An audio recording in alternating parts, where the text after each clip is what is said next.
Open Cash App and sign in.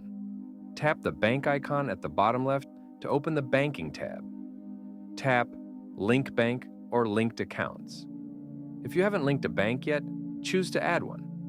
Select your bank from the list or search for it. Sign in using your online banking username and password. This safely links your bank without needing a debit card. Go back to the Banking tab and tap Add Cash.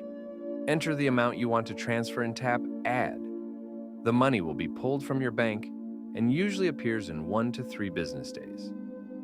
Instant transfers need a debit card, so without one, you'll wait for the standard processing time. To check your transfer status, tap your balance in the Banking tab and scroll to Recent Transactions.